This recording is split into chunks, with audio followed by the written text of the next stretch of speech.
Welcome student. Today we are going to study माता का अंचल from your Kritika Hindi book. Let's start it now. अब हम पढ़ेंगे इस स्टोरी के मेन कैरेक्टर्स के बारे में. सबसे पहले हैं लेखक जिनका नाम तारकेश्वर नाथ है, लेकिन इनके पिताजी इनको बोलते थे भोलानाथ.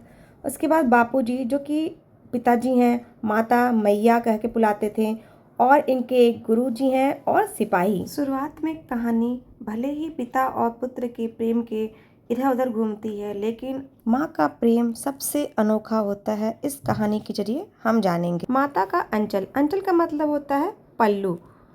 तो इसके लेखक है शिव पूजन सहाय. जहाँ लड़कों का संग तहाँ बाजे मृदंग, जहाँ वृद्धों का संग तहाँ खर्चे का तंग.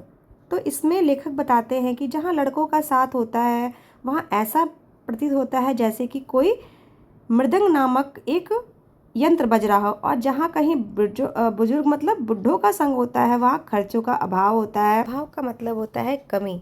तो जो बुजुर्ग जैसे जैसे बुजुर्ग हो जाते हैं हम लोग, वैसे वैसे पैसे की कमी भी हो जाती है. लेखक अपने पिता के बारे में बताते हैं कि उनके पिता सुबह के समय जल्दी उठकर सुबह का अपना रोज का काम करते थे, जैसे कि नहाकर पूजा करने बैठ जाते थे. लेखक बचपन से ही अपने पिता के साथ ही रहते थे. माता से केवल उनका दूध पीने तक का ही नाता था. लेखक अपने पिताजी के साथ बाहर के कमरे में ही सोया करते थे. अपने साथ ही जल्दी सुबह उठाकर स्नान कराते थे और अपने ही साथ भगवान की पूजा अर्चना भी कराते थे. जब लेखक के पिताजी उनको तिलक लगाते थे तो लेखक उन्हें बहुत परेशान करते थे, लेकिन जब थोड़ा प्यार और डांटने से बापूजी तिलक लगाते थे तो वो आराम से लगवा लेते थे. इसी कारण बापूजी लेखक को भोलानाथ भी कहकर पुकारते थे. जब भी लेखक के पिताजी रामायण का पाठ कराते थे तब भोलानाथ उनके बगल में बैठकर अपने चेहरे को आईने में खूब देखकर खुश होते थे. और जैसे ही बाबूजी की नज़र उन पर पड़ती तो वो थोड़ा शर्मा जाते और मुस्कुरा के आईने को नीचे रख देते थे. इसी बात पर बापूजी भी मुस्कुरा जाते थे. पूजा अर्चना के बाद भोला जी के बापूजी एक मोटी कॉपी पर 1000 बार राम नाम लिखते थे. फिर 500 बार छोटे छोटे कागज़ों पर राम नाम लिखकर उन पर्चियों में छोटी छोटी आटे की गोलियां रखकर गंगा जी में मछलियों को खिलाने जाते थे. लेखक भी अपने बाबूजी के कंधे पर बैठकर गंगा जी के पास जाते और उन आटे की गोलियों को मछली को खिला देते थे. इसके बाद वो अपने बाबूजी के साथ रास्ते में खूब सारी मस्ती कर कर घर आ जाते थे. घर आकर खाना भी उनके पिताजी उनको खिलाते थे. भोलानाथ की माँ भी जिद करके उन्हें अनेक पक्षियों के नाम से निवाले बनाकर बड़े प्यार से खिलाती थी. भोलानाथ की माँ उनको बहुत ही प्यार करती थी. उनकी माँ उन्हें अपनी बाहों में भरकर खूब प्यार करती थी, तो कभी उन्हें ज़बरदस्ती पकड़कर उनके सिर पर सरसों का तेल से मालिश करती थी. उस वक्त भोलानाथ बहुत ही छोटे थे, इसलिए वह इस बात पर रोने लगते थे. इस पर बाबूजी भोलानाथ की माँ से बहुत नाराज हो जाते थे. फिर उनकी माँ उनकी चोटी बनाती थी और उसी चोटी में फूलदार लड्डू लगा देती थी. साथ ही में भोलानाथ को रंगीन कुर्ती और टोपी पहना देती थी. इस पर लेखक कन्हैया जैसे बिल्कुल दिखते थे. भोलानाथ अपने हम उम्र दोस्तों के साथ तरह तरह के नाटक भी करते थे. कभी चबूतरे. चबूतरे का मतलब होता है एक कॉर्नर जहाँ पे लोग बैठ के बातचीत करते हैं. तो वहाँ पे वो क्या करते थे, नाटक करके घर बना बना के खेलते थे. और कभी कभी आम के बगीचे में जाते थे और जो आम नीचे गिरे होते थे उनको वो लेके भाग जाते थे. इसी तरह एक दिन की बात है, जब सारे बच्चे आम के बगीचे में खेल रहे थे तभी बहुत ज़ोर से आंधी आई और आकाश जो है वो पूरे बादलों में से ढक गया और देखते देखते खूब बारिश होने लगी.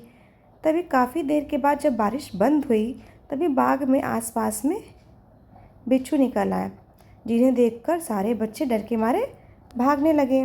बिच्छू को देखने के कारण भोलानाथ बहुत डर गए और इनको डरा हुआ देख के बैजू नाम का उनका जो एक मित्र था उनको बहुत चिढ़ाने लगा. उसको देखते हुए भोलानाथ को सारे बच्चे चिढ़ाने लगे. रास्ते में मनसून तिवारी उनको देख लिए और बैजू को और भोलानाथ को स्कूल ले आए. और स्कूल आने के बाद बैजू को बहुत डांटा गया. भोलानाथ के पिताजी को बुलाया गया. जैसे ही भोलानाथ ने अपने बाबूजी को देखा वे दौड़ के बाबूजी की गोद में चढ़ गए और रोते रोते बाबूजी का कंधा अपने आंसुओं से भिंगा दिया। गुरुजी की विनती करने पर बाबूजी भोलानाथ को अपने घर ले आए। रास्ते में वो अपने मित्र मंडली को देखे और अपना रोना भूलकर मित्र मंडली के पास फिर से जाने की जिद करने लगे। मित्र मंडली उस समय चिड़ियों को पकड़ने की कोशिश कर रहे थे। चिड़ियाँ तो उनके हाथ नहीं आई, पर उन्होंने एक चूहे के बिल में पानी डालना शुरू कर दिया। उस समय बिल में से चूहा तो नहीं निकला, लेकिन सांप जरूर निकल आया। सांप को देखते ही सारे बच्चे डर के मारे भागने लगे और भोलानाथ भी डर के मारे भागने लगा। और गिरते पड़ते जैसे तैसे वो घर पहुँचे तो पूरे शरीर से उनके क्या हो रहा था, खून निकल रहा था। और जैसे घुसे उन्होंने क्या देखा कि बाबूजी क्या पी रहे हैं, हुक्का पी रहे हैं। हुक्का पी रहे थे। उन्होंने भोलानाथ की आवाज़ लगाई, परंतु भोलानाथ क्या किए, सीधे ही दौड़ के अपनी माँ की गोद में जाके छुप गए। भोलानाथ का डरा हुआ चेहरा देखकर माँ को भी रोना आ गया। उन्होंने भोलानाथ की जख्मों पर हल्दी का लेप लगाने के बाद उस पर पट्टी भी की और माँ ने लेखक से उसके डर का कारण पूछा कि तुम इतना डर क्यों रहे हो बेटा। तो लेखक ने धीरे धीरे सुर में कहा कि सांप। मैया के आंचल में वो जाते ही छुप जाते थे। उसके बाद सारा शरीर उनका डर से कांप रहा था, रोंगटे खड़े हो गए थे। लेखक आंख खोलना चाहते थे पर वो खुलती नहीं थी क्योंकि वो डर के मारे बहुत कांप रहे थे।